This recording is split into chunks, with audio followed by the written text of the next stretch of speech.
Hey guys, welcome back to the Interceptor. We're here with another Alliance War video. This is going to be Alliance War Season 60, Number 5, and AOH has matched up against LVT. So unfortunately, for the second time in the last 3 wars, we have faced an alliance that is pushing to be number 1. And you'll see how that ends up. So today we have a really cool war because I got to use Angela and I got to use her a lot, and she was just absolutely phenomenal today.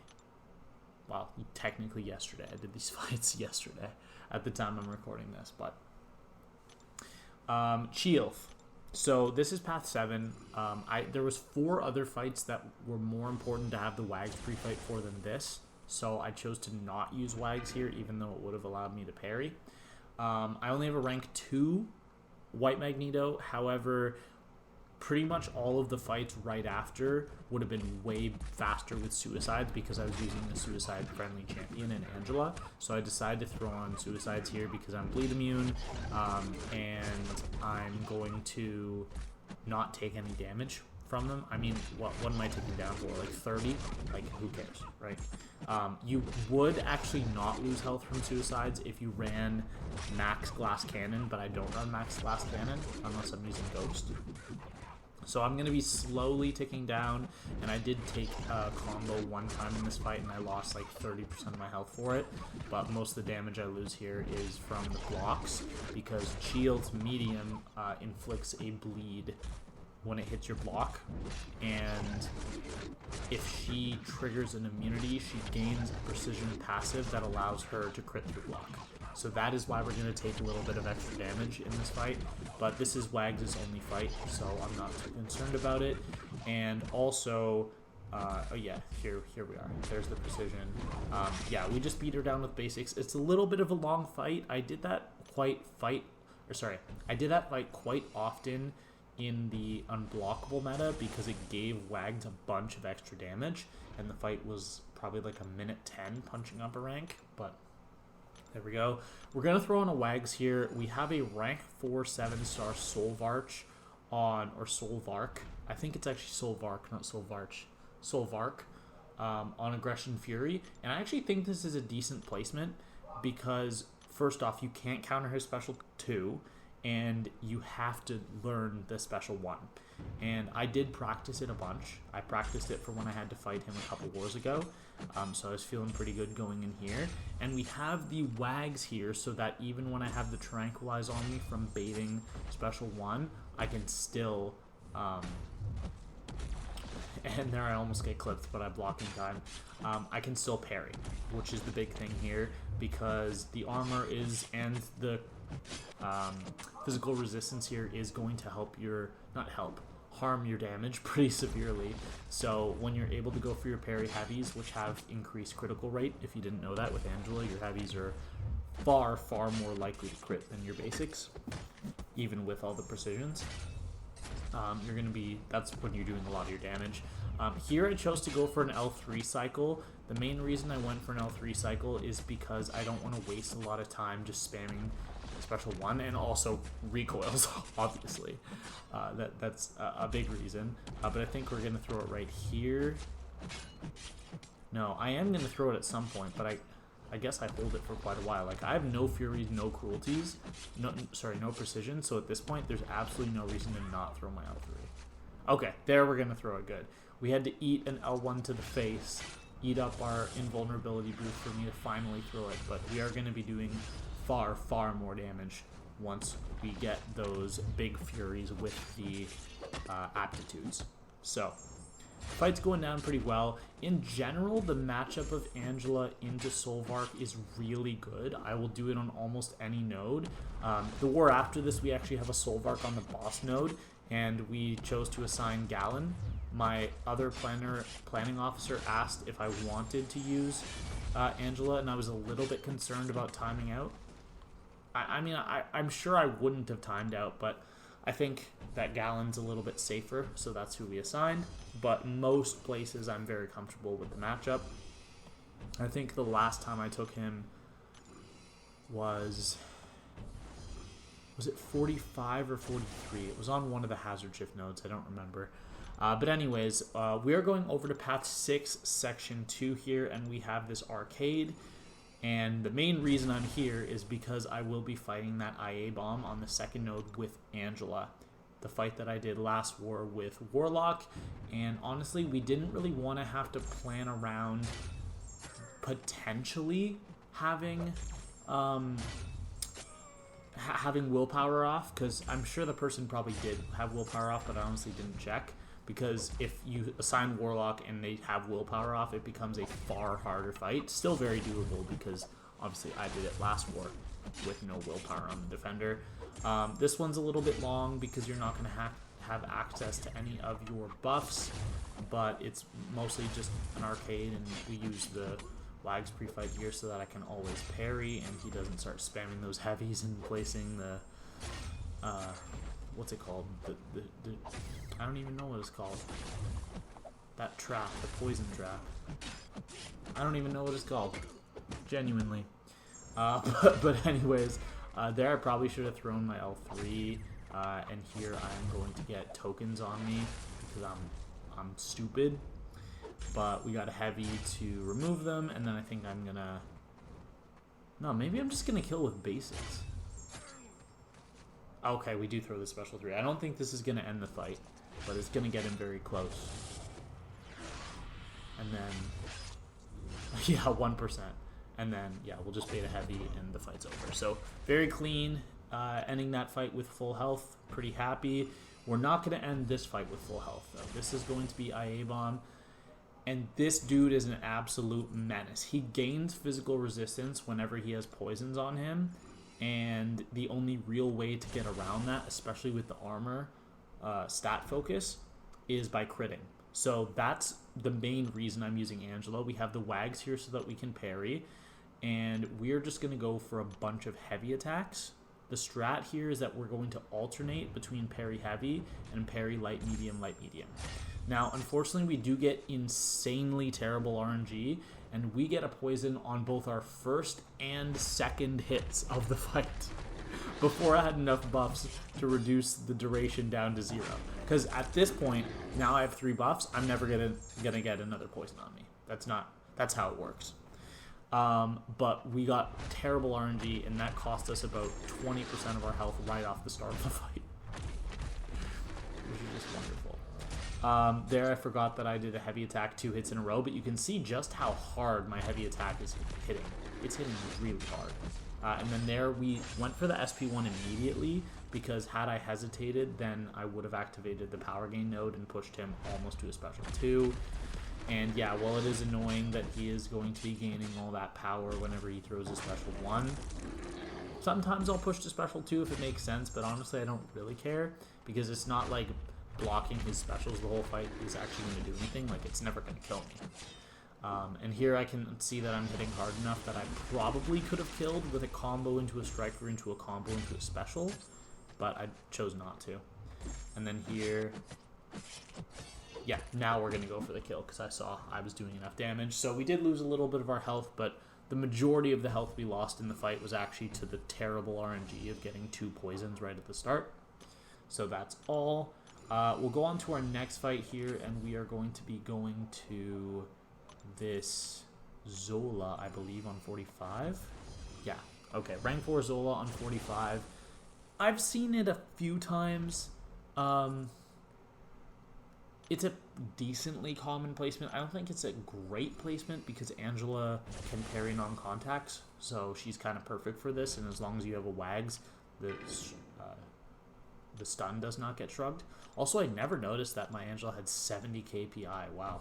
She's not even a high prestige champion. It's just, I mean, she is SIG 200, but still kind of crazy. And then here, I'm just being extra safe, so I give her a couple little baby potions. But the strat here is literally only parry heavy, because even though Angela reduces the duration of hazard shift down to 0 when she has 3 buffs at max SIG, the Deep Wounds Mastery makes it that you cannot reduce the duration of bleeds completely down to 0. So when I won't get cold snaps on me in this fight, but I will still get bleeds very, like, just a little bit. So it's a little bit easier for me to just go for heavies when I know they're going to crit pretty often. We're only going to throw special 1 to get rid of our charges. Like, if I see I have 10 of the power detonation charges there, I'm just going to throw my special 1 because I feel like getting rid of them, and honestly, it's worth 5% of my health in case he goes defensive, I stop getting buffs, and then they start detonating. Just like stuff like that. But as you can see, I'm doing a lot of damage. When I crit on my heavies, when I have 3 Furies, they're critting hard. Like 17k, 12k non-crit, 27k, but I only had 1 Fury there. I think here we're going to push the special 2, which is probably best. Yeah, it's a little bit faster than baiting special 1, even though you're going to take a little bit of disintegration damage. And yeah, this fight is going to go down very safely. I'm not going to get hit anymore. Yeah, I think I did get hit once in this fight, right? Yeah, well, I only have 15 combos, so I must have gotten hit. I don't remember when I got hit, but clearly I did. And yeah, this fight's going to be very, very easy. I don't really have anything else to say. Like I said before, it's not the greatest placement in the world. What it does do is it kind of forces a Wags, but when you place a fight in Section 1 that you can use Wags for very easily, that's not really a plus anymore. But yeah, fight's going to go down very safe. I was very happy with Angela's performance today. And we do have 1 fight left this war, which is actually going to be a Hood fight. This was definitely my sketchiest fight of the war. And I did luckily remember to take off the recoil masteries. And we're going to go back in and we're going to be fighting Node 46 Dark Phoenix. And if you're asking, why are you taking this with Hood when you have your ult account bringing Hood, you'll see why. Because I had the right side minis, both of them. But yeah, this is a rank 4 Dark Phoenix on Node 46. This is, of all the Dark Phoenix placements I've seen, this is one of the best ones. I mean, there's other champions that probably do this a little safer. Like, I bet Nico does this a lot safer than Hood does, but it's pretty good, and this is actually a pretty tough fight. So I have no synergy, so I'm not going to be going for any extra heavies in this fight. I know I'm going to have enough bullets to kill, so there's no reason to go for any extra heavies. Didn't get a power steal there, but now we are into our cycle. There I got 1 power steal, and it was on the first hit of the L2, and here she's being defensive, so luckily we get good power steal RNG, and we do get back to our L2, but that is not going to be a trend in this fight. We are not going to get there super consistently. Here she's too close to 3 bars of power, so I had to bait it, and I had my invisibility as a backup, which was nice. Here we're going to go for a heavy. I was hoping that was going to push to special 2, but it doesn't, so I'm going to hard block and activate my invisibility and go for some more L2s. But of course she throws an SP1 into my hard block, which is just so much fun. But we get back to cycling some L2s, get a couple power steals there, and I think at this point we have to bait special 2 again. It's only the first hit of her L2 that's unblockable, by the way, so as long as you either dex that or have your phase active for the first hit, then you're never going to have any issues here. But yeah, as you can see, we are taking quite a bit of Nova Flame damage here. Here we're going to bait the L2. And then there we actually had all 4 hits miss, and then I dexed the rest, which was nice, so I actually took no damage from that L2. Here we have her at 4%, and even though the node does increase her ability accuracy, you're still pretty likely to fail Fate Seal, or sorry, to fail Immortality with Fate Seal. And there we do. Had we not, I would have just thrown my L2 into the block, gotten my invisibility up, baited out the L2, and then just simply waited until the Immortality was gone, and I would have been fine. There was no risk of me dying there. It had Immortality triggered. So here we have Shocker. This is my alt account, by the way. Don't really need to say that, but yeah. And this is going to be a really nice war on my alt account. When I finished the fights on my alt account, I literally went into my my Alliance War chat for my BG, and I said that was probably the cleanest Hood war I've ever had. And you're going to see what happens in this war. I mean, the Dark Phoenix was clean too. It's just a fight where you're forced to take chip damage. But this one is especially good. So we're going to be here on path 8. They have a shocker on the rage node. I'm going to be honest, I don't really get this placement. Like, I'm trying to understand it. It doesn't really make any sense to me. It's not terrible. I just don't see what shocker is doing here. And I think it's smart that they placed a rank 3 shocker because you're more likely to hit rage. However, I mean, they're clearly not going to base a shocker placement around Hood, but this is so hard countered by Hood. Like, Hood destroys Shocker's kit normally, and he absolutely decimates this node. So, yeah, very, very easy fight. Very nice when I saw this one. The fight's going to go down right here in like 35 seconds. Something like that. 35 exactly. Good guess. And this is the only weird matchup of the war, but as you're gonna see, it's completely fine. This is Thing, and none of the nodes do anything because he's actually stun immune in his own kit. Or sorry, he's Fate Seal immune in his own kit, so I wouldn't be able to affect his buffs anyways. So this node doesn't actually grant him anything, and also, if you're playing against him correctly and not letting him go unstoppable, the only buffs he's going to get are going to be the unblockable buffs when he consumes 15 rock stacks. So he is going to get a little bit of Energize, but honestly, Energize kind of makes things easier because you're less likely to get trapped with him not having enough power and him being at max rock stacks because it's easier to push him there. So I think here we're going to bait out the L1. The reason we're baiting out the L1 is because I would much rather push him to a special 2, or like, it basically just makes it easier to manage the rock stacks if you bait it out early. And as you can see, we're doing good damage. He's actually almost down. And whenever we crit to get the stagger on him, we don't inflict the stagger, obviously, but who really cares? Because what buffs are we even staggering? There's nothing to stagger.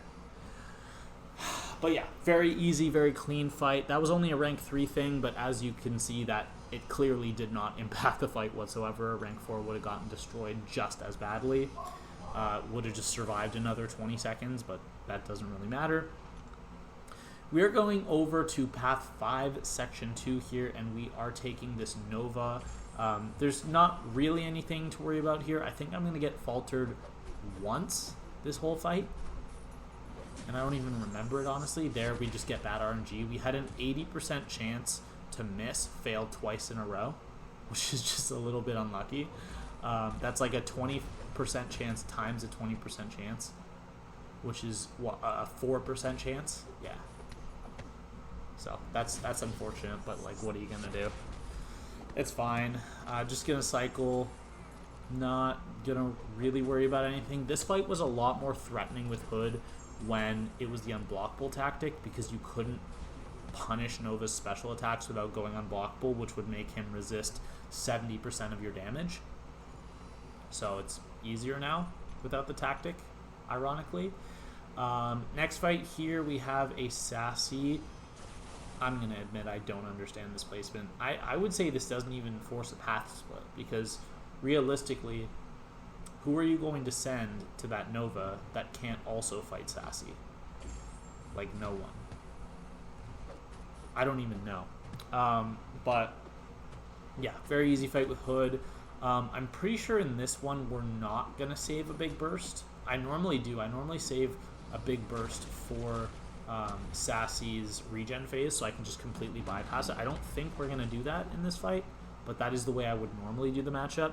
Here we're just waiting for our invisibility to come back, so we have the guaranteed intercept.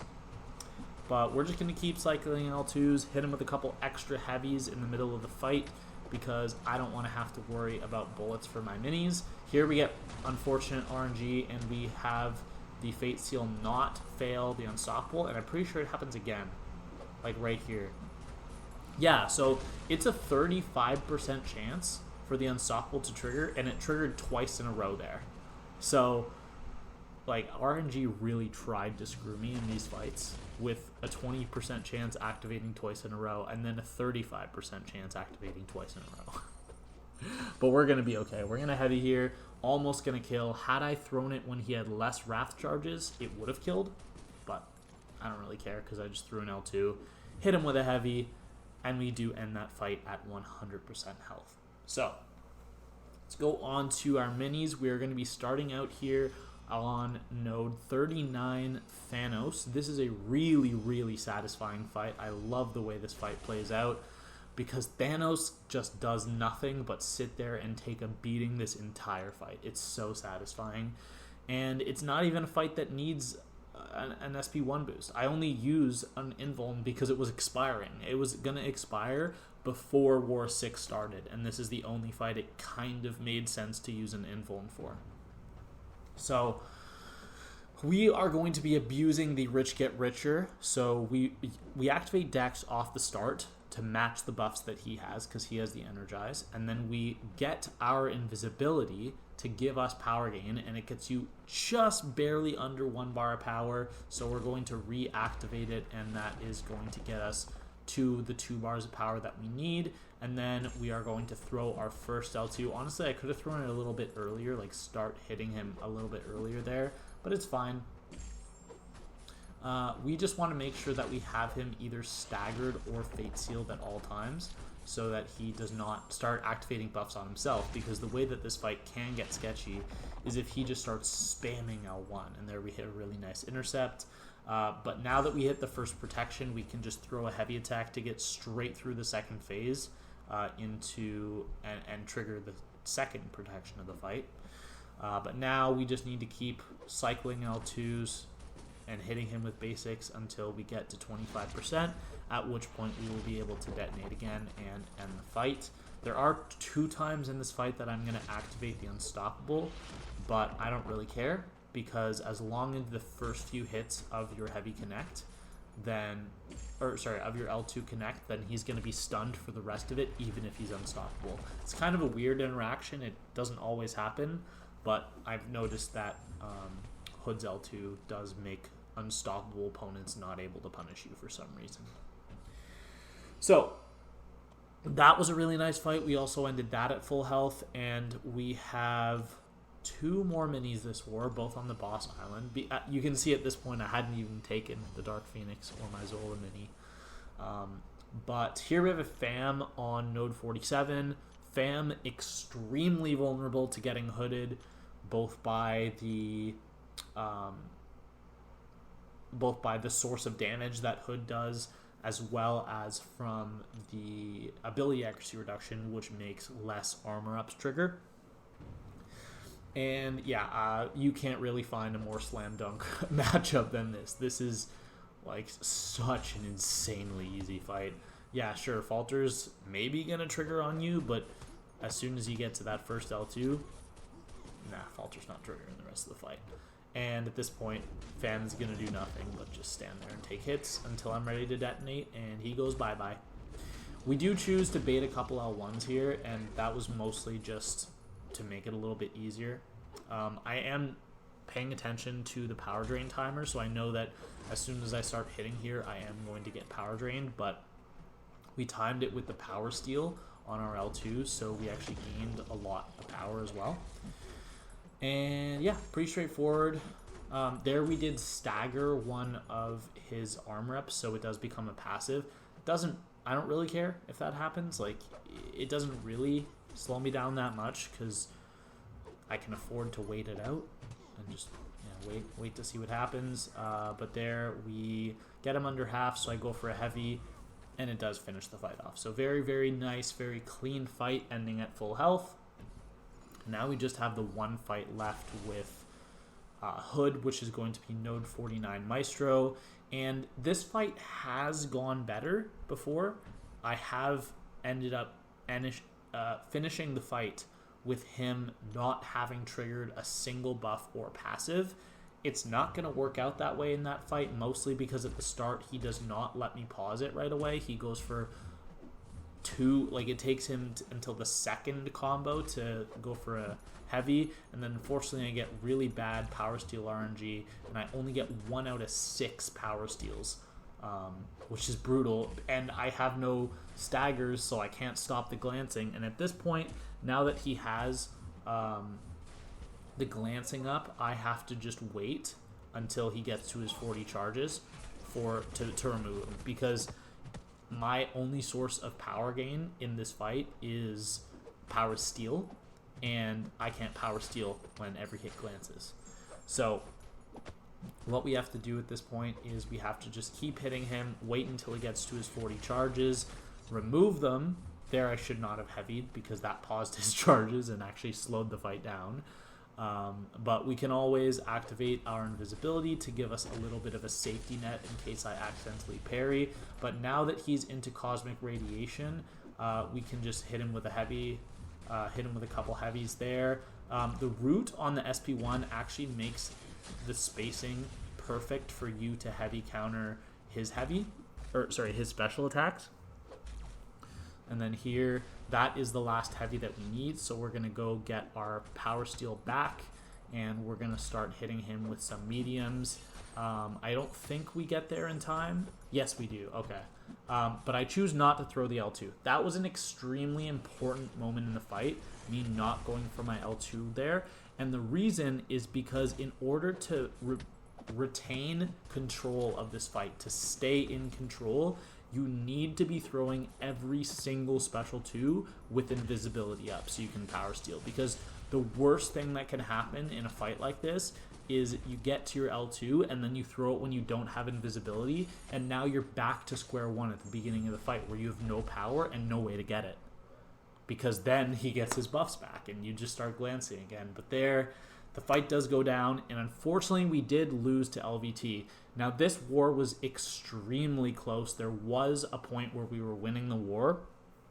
Unfortunately, we did double KO to a Red Skull in like our last 15 fights or something like that. It was really late in the war where we double KO'd. I mean, to be fair, we wouldn't have beat them anyways, because we would have tied 6-6 and then they would have won on fight time.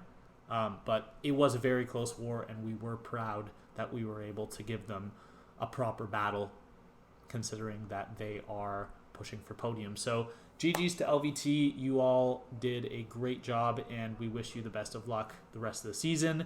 But we unfortunately fall to 3-2 this season. I still have just the 1 death on my main account, 0 on my alt, and my PSR is now 62 out of 63 fights soloed, or 98%, with my main being at 28 out of 29, or 97%, and my alt soloing all 34 fights I've taken so far this war. And my Deathless streak is at exactly 34 fights, just ironically happens to be the same as my total number of fights on my alt this season. And I have a 14 fight active streak on my main and a 47 fight active streak on my alt. So that's going to be all for today. I hope you all enjoyed the video, and I hope you all have a great day. Bye.